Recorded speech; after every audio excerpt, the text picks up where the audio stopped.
أملاخ تمسكن يهون الرحي مو قولسي قدامي معرف كاب قصر عسران 4 جميرو كساب قصر عسران تشعة تنزلو كان ببيمو شعوب بفلاي لو ما كان رياد اللي نازل لا تقصد ما تا قصري عسران 4 أبعا قزي خنوص سدينا قن أب حاد حت بوصلو زلو قاب عسران 4 جميرو زلو خنبويه حجي بتمنتهم زغونة سبباي حقوس اللهم ما انت سقاو نسال ما اتا محبريا بسقاي نتقول له مكرا كريستوس امل الله انا كم تنعي نبخاتكم تروح بمقابلة املاخ قال املاخ اب كلكم اللي ايه اقل قال محبر زغونكو مالت اتخابز العالمن كاولد ولدون تسوير زنبرا له مقنان قدسانو اتقلت امستير حبت خبرو نزي مستير زي اب هزاب انتاي مخانو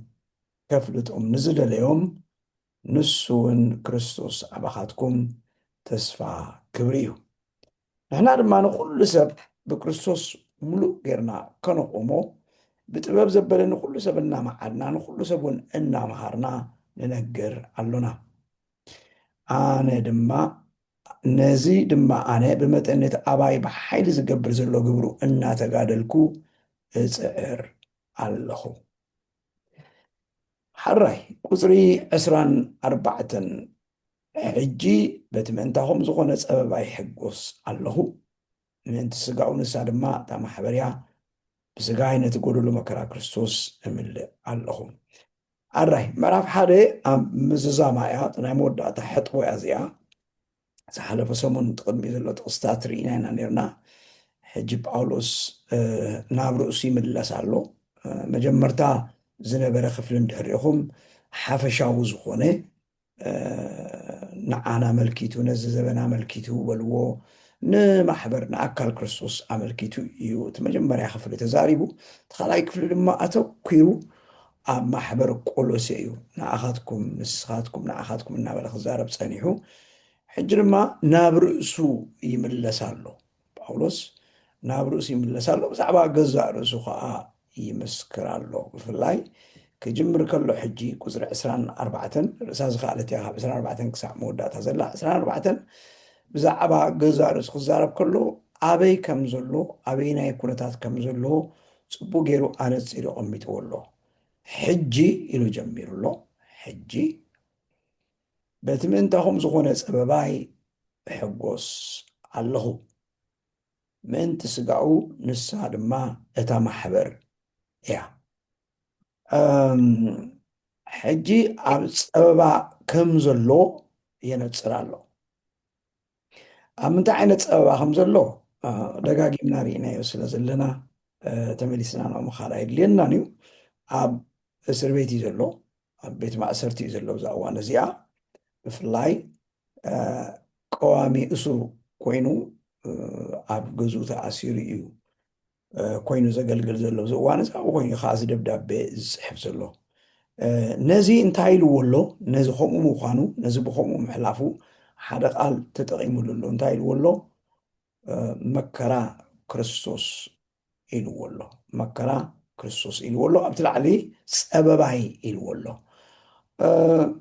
ሕጂ ከም እንፈልጦ ማሕበር ቆሎሴ ጳውሎሳይ መሰረታን ባዕሉ ግን እንታይ ይብል ኣሎ ዋላ ኣብ ክንዲ ማሕበር ቆሎሴ ደኣ ይተኣሰር እምበር ማሕበር ቆሎሴ ኣካል ክርስቶስ ኣካልታ ማሕበር ኣካልታ ኣድማሳዊት ማሕበር ስለ ዝኾነት ምእንታኹም ዝኾነ ፀበባይ ሕጎስ ኣለኹ ብካልእ ኣዘራርባ ንዓኻትኩም ክብል እየ ኣብ ፀበባ ዘለኹ እዩ ዝብል ዘሎ ንዓኻትኩም ክብል ስሌኻትኩም ክብል እየ ኣብ ፀበባ ዘለኹ በናይ መገዲ እዩ ስልኦም እንተደኣ ኢልና ወንጌል ክሰብኽ ወንጌል ክስፍሕ ስለተረኸበ እዩ ስለዚ ብሰንኪ ምስፋሕ ወንጌል እዩ ኣብ ቤት ማእሰርቲ ዘሎ ካብ ዝተላዓሉ እዩ ምእንታኹም ዝብሎም ዘሎ ብፍላይ እቲ ምእንታኹም ምባሉ እንታይ የስምዕ ንገዛእ ርእሱ ኣብ ክንዲ ኩልኹም ትእሰሩ ኣነ ኣብ ክንዳኹም ተኣሲር ኣለኹ ዝብል ዓይነት ነገር እዩ ዘስምዕ ብርግፅ ዓራይ ተኣሲሩሉ ዘሎ ምክንያት ምስፋሕ ወንጌል እዩ ብካሊእ ክሲ ተኸሲሱ ይኮነ ጳውሎስ ኣብ ቤት ማእሰርቲ ዘሎ ይግባኝ ኢሉ ናብ ቄሳር ኣብቲ ግዜ ዝነበረ ቀይሳር ናብኡ ይግባኝ ስለ ዝበለ ፍርዱ ክሳዕ ዝቐርብ እዩ ሕጂ ኣብቲ ከተማ ኣብ ሮማ ኮይኑ ተኣሲሩ ዘሎ ማለት እዩ። ኣብኡ ኮይኑ ምእንታኹም ፀበባ ረኺቡኒ ኣሎ፣ ግን ከማርር ከዓ ይንሰምዖን ዘለና ከማርር ይንሰምዖን ዘለና ምክንያቱ ምእንታኹም ዝኾነ ፀበባይ ሕጎስ ኣለዎ። እዛ መፅሓፍ ከም ንፈልጣ መፅሓፍ ሓጎስ እያ ትበሃል። ምክንያቱ ብዝተፈላለየ መገዲ ብዛዕባ ሓጎስ እትዛረብ ምዕራፍ ስለ ዝኾነት እያ። ስለዚ ኣብዚ ብፍላይ ሕጂ በዚ ብዛዕባኦም ዝመፀ ፀበባሲ ሕጎስ ኣለኹ እዩ ዘሎ። ሕጂ እቲ እዚ ብዚ ዘሎ ምሕጓስ ብፍላይ ምእንቲ ፅቡቅ ትርጉም እንትክልወና እዚ ብዚ ዘሎ ምሕጓስ ከምዚ ምስ ስምዒት ተተሓዘ ሓጎስ ኣይኮነን። ምስ ስምዒት ተተሓዘ ሓጎስ እንተደኣ ኮይኑ እቲ ተኣሲርዎ ዘሎ ቦታ ብስምዒት ደረጃ ጥዑም ኣይኮነን። ዝኾነ ይኹን ቤት ማእሰርቲሲ ዝኾነ ይኹን ዓይነት ምቾት ዋላ ይሃልዎ ጣዕሚ እኳ ይሃልዎ ባዕሉ እቲ ሽም ንገዛእ ርእሱ ቤት ማእሰርቲ ስለ ዝበሃል ነፃነት ገዛእ ርእስኻ ይብልካን፣ ድሌት ገዛእ ርእስኻ ይብልካን። በቶም ዝሕልውኻ በቶም እሶም ዝሰርዑልካ ኢኻ ትድቅስ፣ እሶም ዝሰርዑልካ ኢኻ ትስ፣ እሶም ዝሰርዑልካ ኢኻ ትበልዕ፣ እሶም ዝሰርዑልካ ኢኻ ሽቓቕ ትኸይድ፣ እሶም ዝሰርዑልካ ኮታ ኩሉ ነገር እዚ እሳቶም ብዝገበሩልካ እዮም። ምስቲ ብደገ ዘሎ ካብቲ ሓፁር ካብቲ ቀፅሪ ወፃኢ ዘሎ ድማ ዓይነት መገዲ እሶም ተዘይፈቅድልካ ክትራኸብ ኣይትኽእልን ኢኻ። ኣብዚ እንነብረሉ ዘለና ሃገር ኖርዌይ ኣብ ገፅ ምድሪ ካብ ዘሎ ኩሉ ቤት ማእሰርቲ ዝመቸአ ይብልዎ ዝጠዓመ ይብልዎ። ብዙ ግዜ ብቴሌቭዥን ኣሪኦም ኣለዉ። ዝኾነ ሰብ ግን ዝኾነ ሰብ ካብኡ እንድሕር ወፂኡ ግን ተሓጒስካ ዲኻ ሕጉስ ነርካ እንድሕልካ ሕጉስ ክብለካ ኣይክእልን። ምክንያቱ ዝበልክኹም ነገራት ተነፊግዎ ስለዝኾነ ዝሐጉስ ነገር ኣይኮነን። ምስቲ ኩሉ ጣዕሚ ማለት እዩ። ቴሌቭዥን ኣለዎም፣ ክዳውንቶም መሕፀቢ ማሽናት ኣለዎም፣ ክሞቆም ከሎ መዝሓሊ ኣለዎም፣ ክቆሮም ከለዎም መሞቕ ኣለዎም፣ ናይ ገዛእ ርእሶም ክፍሊ እዩ ዘለዎም፣ ዓራቶም ምቹ እዩ ብኩሉ ዓይነት መገዲ ይኹን ዳ እምበር እሱራት እዮም ዝበሃሉ በዚ ኩሉ ኮይኑ። ጳውሎስ ድማ ሕጂ እንታይ ይብል ኣሎ? ምእንተኻትኩም ዝኾነ ፀበባይ ሕጎስ ኣለኹ ይብል። ሕጂ እዛ ኣብዚኣ ዘላ ምሕጓስ ምስ ስምዒት ተተሓዘ ምሕጓስ ኣይኮነን፣ ግን ብውሳነ እዩ። እዚ ብዚ ዘሎ ዓይነት ሓጎስ ብውሳነ እዩ። እዚ ብምዃነይሲ ኣይጉረምርምን እየ፣ እዚ ብምዃኑስ ኣይሓዝንን እየ፣ እዚ ብምዃኑስ ኣታ እግዚኣብሔር ንምንታይ እዚ ጌርካ ኣይብልን እየ ማለት እያ እታ ምሕጓስ ኣብዚኣ ዘላ እምበር ከም ዝበልኩም ከም ሰብ ብስምዒት ደረጃ እንተዳሪኻዮ ምንም ክሕጉስ ዝኽእል ነገር ኩነታትን ሃዋህውን ባይታን የብሉን ብምንም ዓይነት መገዲ። ሕጂ ግና ዝሐጉሶ ዘሎ ግና እንታይ እንተዳ ኢልኩምኒ እቲ ተኣሲሩሉ ዘሎ ዕላማ እሱ እዩ ዝሐጉሶ ዘሎ ጳውሎስ። ኣነ ኣብዚ ቤት ማእሰርቲ ተኣሲረ ዘለኹሲ ካሊእ ገይረ ኣይኮንኩን፣ ሰሪቀ ኣይኮንኩ፣ ዘሚተ ኣይኮንኩ፣ ዘሪፈ ኣይኮንኩ፣ ቀቲለ ኣይኮንኩ፣ ብምንም ዓይነት ገንዘብ ኣጠፋፊአ ኣይኮንኩ፣ ብገለ መገዲ ምስ መንግስቲ ተባኢሰ እውን ኣይኮንኩን። እዚ ሕጂ ኣብዚ ቤት ማእሰርቲ ዘለኹሉ ምክንያት እንታይ ይብል ኣሎ? ምእንተኻትኩም ክብል እየ ኣብዚ ፀበባዚ ዘለኹ፣ ፀበባ ኢልዎ ኣሎ፣ ፀበባዚ ኣለኹ። ስለዚ በዚ ሕጎስ እየ። ስለዚ ዝሐጉሶ ዘሎ እንታይ እንተዳ ኢልኩምኒ ምክንያት ናይቲ ተኣሲሩሉ ዘሎ ኣርእስቲ እዩ። ክሓስብ ከሎ እዚ ሕጂ ተኣሲረሉ ዘለኹ ኣርእስቲ እዚ ሕጂ ዝበፅሓኒ ዘሎ መከራ እቲ መሰረቱ ነዚ ኩሉ ናብዚ ኩሉ ዝዳረገኒ ናብ ኩሉ ዘብቃዓንን እንታይ ብምዃኑ እዩ ዝብል ዘሎ ስለ ወንጌል ኢለ ብምእሳረይ በዚ ሕጎስ እዩ ዝብል ዘሎ። ስለዚ ሓጎስ ዝብላ ዘሎ እዚኣ ንዓይ ክትርጉማ ዝፍትን ዘለኹ ማለት። ስለዚ ዝሕጉስ ማእሰርቲ ኣሎ ማለት እዩ። ብካሊእ ኣዘራርባ ጳውሎስ ዝሕጉስ ማእሰርቲ ኣሎ፣ ዝሕዝን ማእሰርቲ ኣሎ። ዝሐጉስ ጓህ ኣሎ፣ ዝሕዝን ጓህ ኣሎ። ኣበዩ ትፍልሊ እንድሕልኩምኒ ጎይታ ዝኸብረሉ ዝኾነ ይኹን ዓይነት ነገር ብዝሓለፍ ካሕለፍ እንታይ ይገብር እዩ? ይሐጉስ እዩ። እቲ ትገብሮ ዘለኻ ንምንታይ ስለ ትገብሮ እዩ?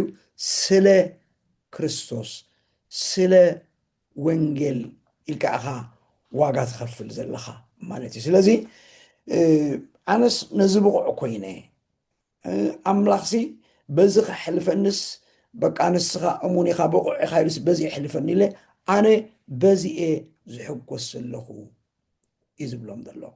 ሕጂ ሕሰቡ እዞም ሰባት እዚኣቶም እዚ ደብዳቤ እዚ ክሰምዑ ከለዉ እንታይ እዮም ዝብሉ? ከም ሰብ ከም ሓዎም ከም መትዓይቶም ኣገልጋሊ ወንጌል ክእሰር የብሉን ክእሰር ኣይነበሮን ዝብል ስምዒታ ውሽጦም ክፍጠር ይኽእል። ሓደ ኣብ ርእሲ እውን ኣምላኽ ዶ ምስኡ የለን እዩ፣ ጎይታ ዶ ምስኡ የለን እዩ፣ ጎይታ እዩ ኣሕሊፍ ሂብዎ ማለት እዩ ኣብ ቤት ማእሰርቲ እምበሪ ጎይታ ምስኡ እንተሎ ደኣ እሞ ከመይ ገይሩ ደኣ ምተኣስረ ዝብል ሕቶ እውን ክፍጠርሎም ይኽእል። ምናልባት እውን ኢለ ይሓስብ ኣብዚ ኣይንረኽቦን ምናልባት እውን እቶም ተፃረርቲ እቶም ካልእ ወንጌል ዝሰብኩ ደድሕሪ እንዳኸዱ ካልእ ወንጌል ዝሰብኩ ዘለውን ከምኡ ዝብሉ ዘለዉ ኮይኑ ይስማዓኒ። ጳውሎስ ኣምላኽ ምስኡ እንተዝህሉሲ ኣብ ቤት ማእሰርቲ ኣይማኣተወን፣ ስለዚ ጥዑይ ነገር ገይሩ እንተዝኸምታ ዝብል ነገር ዝነበሮም ይመስለኒ። ግን ጳውሎስ ነዚ ኩሉ መልሲ ንምሃብ እንታይ እዩ ዝብል ዘሎ? ኣነ ብወንጌል ብምእሳረይ ወንጌል ብምስባኽ ብምእሳረይ እንታይ እየ ሕጉስ እየ እዩ ዝብል ዘሎ። ስለዚ ደጋጊመ ዝብሎ ዘለኹ ምኽንያት መእሰሪ እዩ ንጳውሎስ ዝሕጉሶ ዘሎ። እቲ ሃዋህው ናይ ቤት ማእሰርቲ ኣይኮነን ዝሕጉሶ ዘሎ፣ ወይ ኣብ ቤት ማእሰርቲ ብምህላው ምቾት ጣዕሚ ሃልይዎ ወይ ካብ ካልኦት ሓለፋታት ንዑ ስለተገብረሉ ንካልኦት ዘይተገብረሎም ንዑ ስለተገብረሉ ንዑ እናሓሰበ ኣይኮነን ዝብል ዘሎ ኣይፋሉን። ግን ምኽንያት መእሰሪ እዩ ዝሕጉሰኒ ዘሎ እዩ ዝብሎ። ምክንያቱ ምእንቲ ኢሉ ኣሎ። እቲ ተኣሰርኩሉ ሲ ምእንታኹም ኢሉ ኣሎ። ምእንቲ ስጋኡ እሳ ድማ እታ ማሕበር እያ እዩ ዘሎ። እታ ማሕበር እያ እዚ ኮይነዮ ዘለኹ እዚ ዝሓልፎ ዘለኹ እንታይ እዩ? ምእንቲ እታ ማሕበር ክርስቶስ ምእንቲ እታ ኣካል ክርስቶስ ክብል እየ ዝብል ዘሎ። ስለዚ እዚ ይሐጉሰኒ ዝብል ዘሎ ሓራይ እዚኣ ምስ በለ ኣብ ትሕቲኣ ብስጋይ ነቲ ጎደሎ መከራ ክርስቶስ እምልእ ኣለኹ ኢሉ። ብስጋይ ማለት ብመከራይ ማለት እዩ። በዚ ሕጂ ዝሓልፎ ዘለኹ ነቲ ጎደሎ መከራ ክርስቶስ እምልእ ኣለኹ። ሕጂ እንድሕር ሸቢብካ ነቢብካ እያ እዛ ጥቕሲ እዚኣ እንታይ ትብል እያ ተስምዕ? ክርስቶስ ኣይፈፀሞን ድዩ ትዕዮ ምድሓን?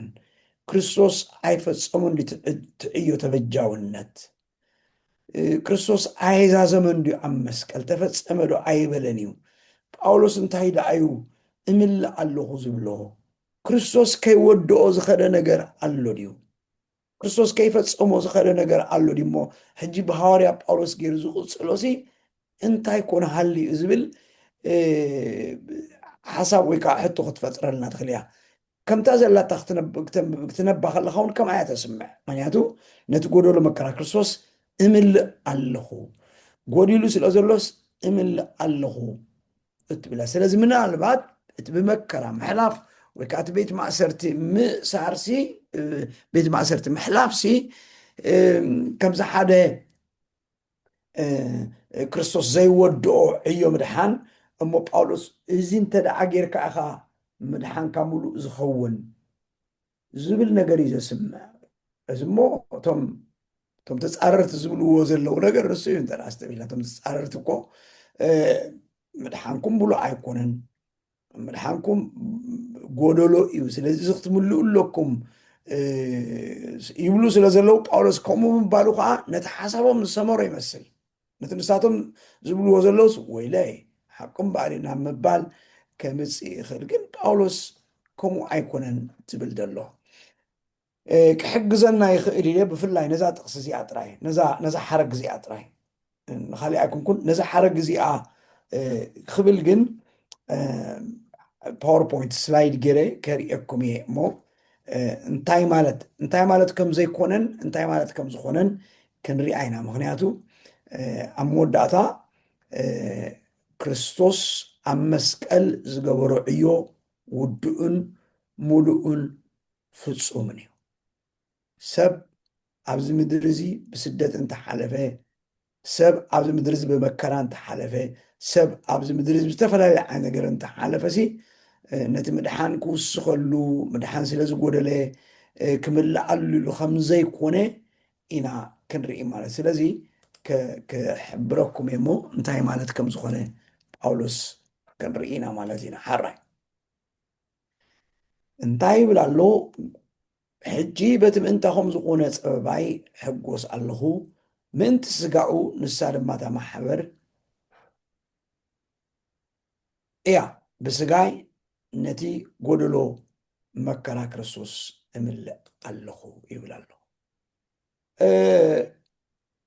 እዞም ተፃረርቲ ዝበሃሉ ሰባት ቁርብ ሕጂ ነዛ ጥቕሲ እዚኣ ክትርጉም ተደኣ ኮይና ነቲ ሓፈሻዊ ስእሊ ናይታ መልእኽትን ሓፈሻዊ ስእሊ ናይታ መፅሓፍን ግድን ነቲ ምልስ ኢልና ክንሪኦ እንታይ ይብል ከም ዘሎ ንምፍላጥ ማለት እዩ ምክንያቱ እንተደኣ ሙሉእ ስእሊ ሒዝና ኢና ነቲ ጳውሎስ እንታይ ይብል ከም ዘሎ ክርዳእና ዝኽእል እዞም ሰባት እንታይ እዮም ዝብሉ ዘለዉ ማለት እዩ ዘይ እኹልነት ክርስቶስ እዮም ዘንፀባርቑ ዘለዉ ክርስቶስ ቡቕ ኣይኮነን ክርስቶስ እኹል ኣይኮነን ንሱ በቲ ዝገበሮ ነገር ኣብዚ ምድሪ ዝኸሎ ዝገበሮ ነገር ሲ ሙሉእ ኣይኮነን ፍፁም ኣይኮነን ጎደሎ ኣለዎ እዩ እናበሉ እዮም ዝምሩ ነይሮም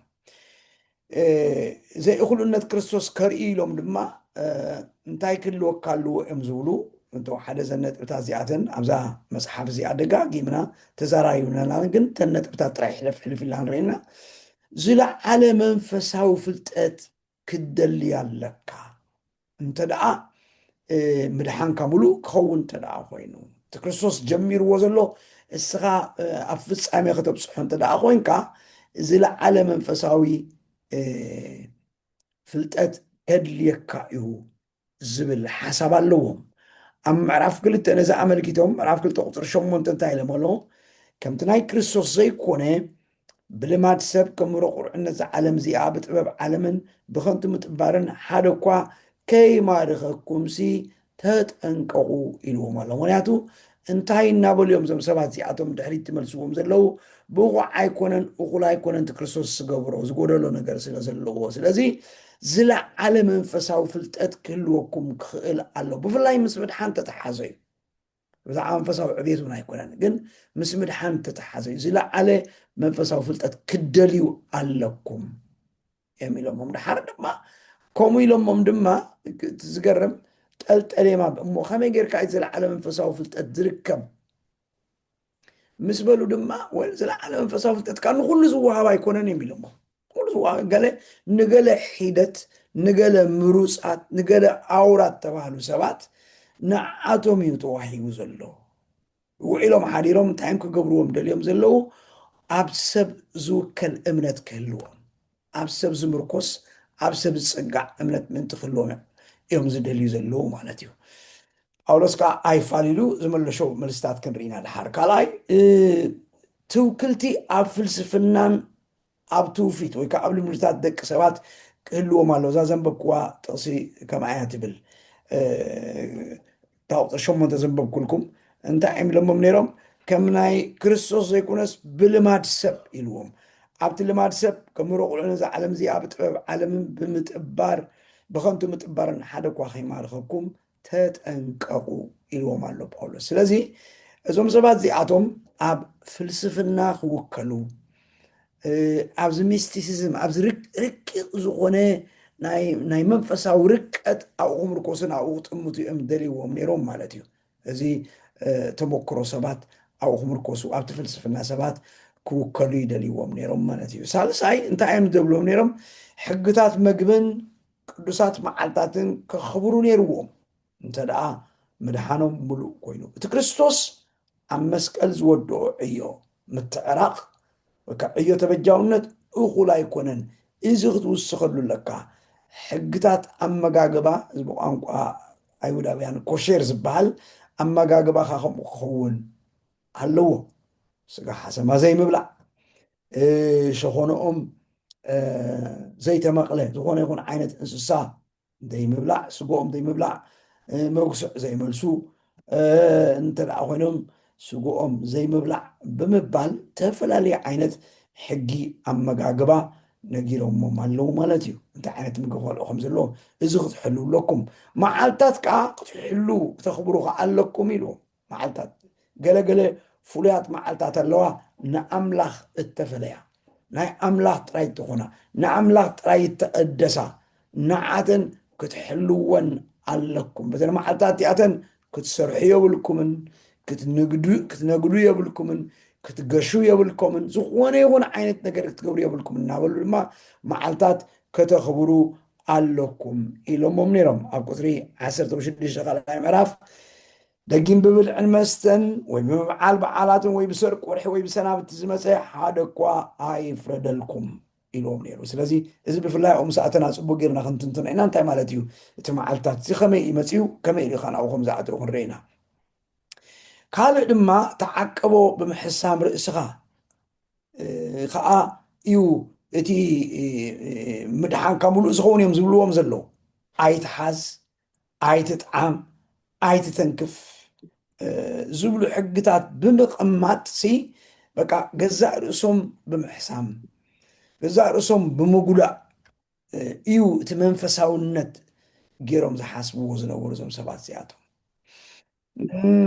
ኣኽብሮት ንመላእኽቲ ከዓ ነይርዎም። ኣኽብሮት ንመላእኽቲ ከዓ ኣምላኽ ኣዝዩ ርሑቕ ስለ ዝኾነ መንፈስ ከዓ ስለ ዝኾነ እሞ ከዓ ክትቀርቦ ናብኡ ክትፅጋዕ ፈፂምካ ስለ ዘይትኽእል ብመላእኽቲ ቢልካ ኢኻ ናብኡ ትበፅሕ። መላእኽቲ መንጎኛታት እዮም ኣብ መንጎ ኣምላኽን ኣብ መንጎ ሰብን። ስለዚ በኣቶም ኣቢልካ ኢኻ ናብ ኣምላኽ ትበፅሕ ዝብል ነይርዎም። ኣብ ምዕራፍ 2 ቁፅሪ 18 ከምኡ ኢሎሞም ኣለዉ ማለት እዩ። ሓደ እኳ ትሕትና ብዝመስልን ብስግደት ንመላእኽትን ገይሩ ማለት እዩ። ስግደት ንመላእኽቲ ይግባእ እዩ። ስለዚ እሶም ማእከላይ ስለ ዝኾኑ መንጎኛ ስለ ዝኾኑ ኣብ መንጎ ሰብን ኣምላኽን ስግደት ክቕበሉ ብቑዓት እዮም፣ ስግደት ይግብኦም እዮም ዝብል ነገር እዩ። ካልእ ድማ ፍርሂት እዮም ኢሎም ነይሮም። ነቲ ኮስሚካዊ ሓይልታት ገዛእቲ፣ ሰበስልጣን፣ ሕልቅነት፣ ጉይትነት ዝበሃሉ ነገራት ነዚኣቶም ከዓ ፍርሒ ክህልዎም ገይሮሞም ማለት እዩ። በቃ ከምዚ ነቲ ዘይረአ ዓለምሲ በቃ ንሱ እዩ ዝመልኽ ንሱ እዩ ዝገዝእ እናበሉ የፍርሕዎም ነይሮም ማለት እዮም። እዚ እዛ ብፍላይ እዛ ናይ መወዳእታ ክሓስብ ከለኹ ቅድሚ ሕጂ እውን ነጊረኩም ነይረ። ሕጂ እውን ደጊመ ከልዕላ ኣይደሊ ኣብ ሓሳበይ ስለ ዝመፀት እያ።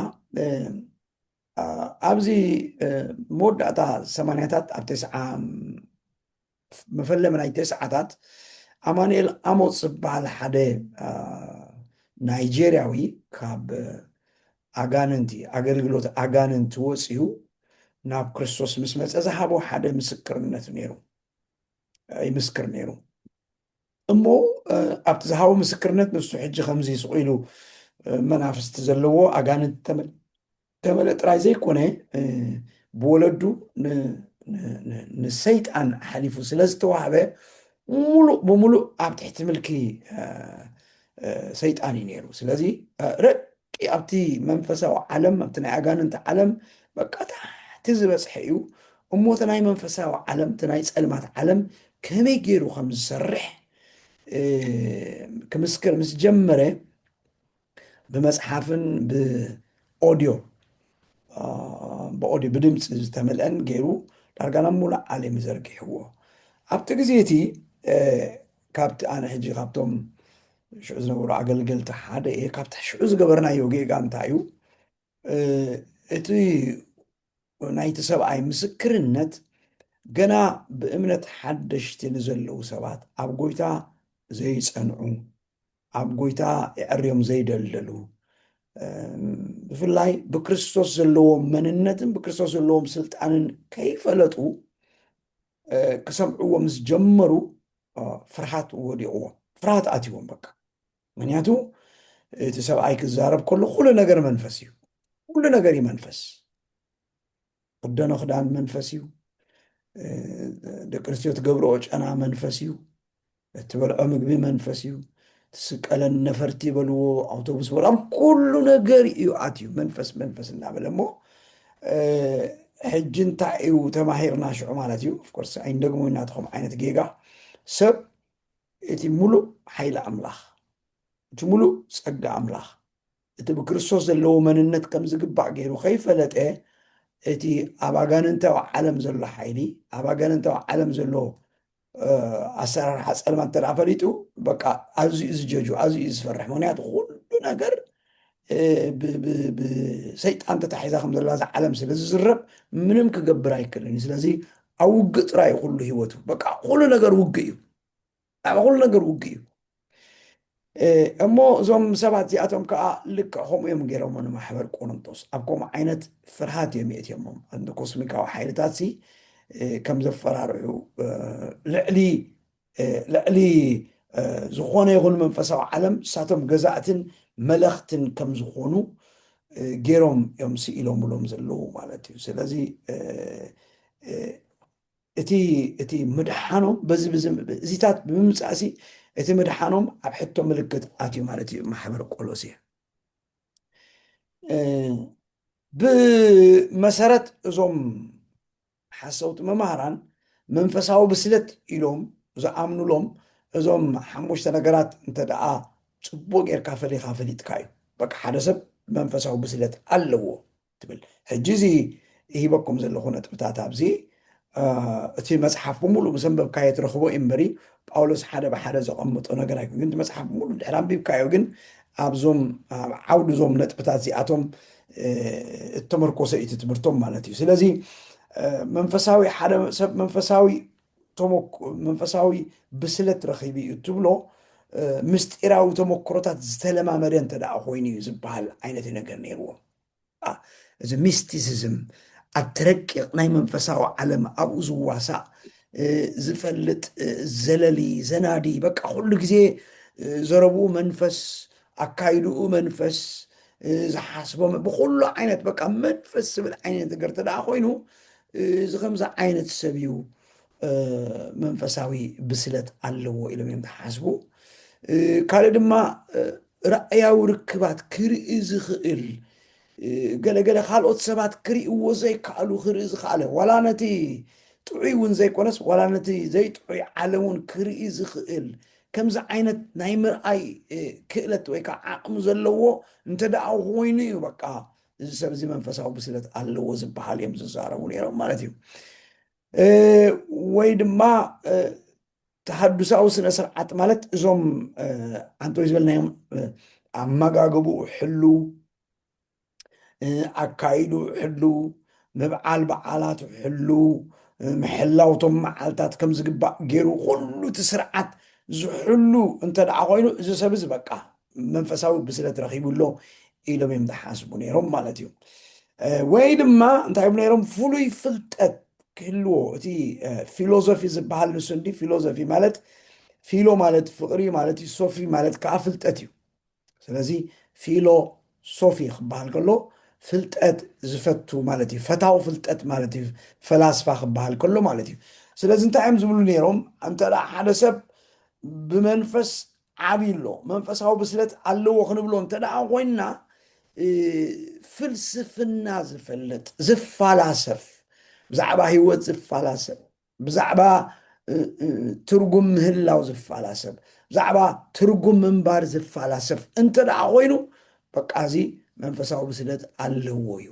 ኢሎም እዮም ዝሓስቡ ነይሮም ካልእ ድማ ናይ መወዳእታ ብዛዕባ እቲ መንጎኝነት ናይ መላእኽቲ ሲ ዝርድኦ ክኸውን ኣለዎ እንተ ደኣ ናይ ብሓቂ መንፈሳዊ ብስለት ኣለዎ ክንብል ኮይና ዝብሉ ነጥብታት እዮም ጥቕልል ብዝበለ መገዲ እዩ ሕጂ ብዙሕ እዩ ትዝርዝር ግን ተወሓደ እዞም ነገራት እዚኣቶም እንተ ደኣ ሃልይዎም እዩ ዝብል ነይሩ ጳውሎስ ግና ምላሽ ጳውሎስ ብፍላይ ምዕራፍ ሓደ ዝበዝሕ ኣብአን ይመሊስዎን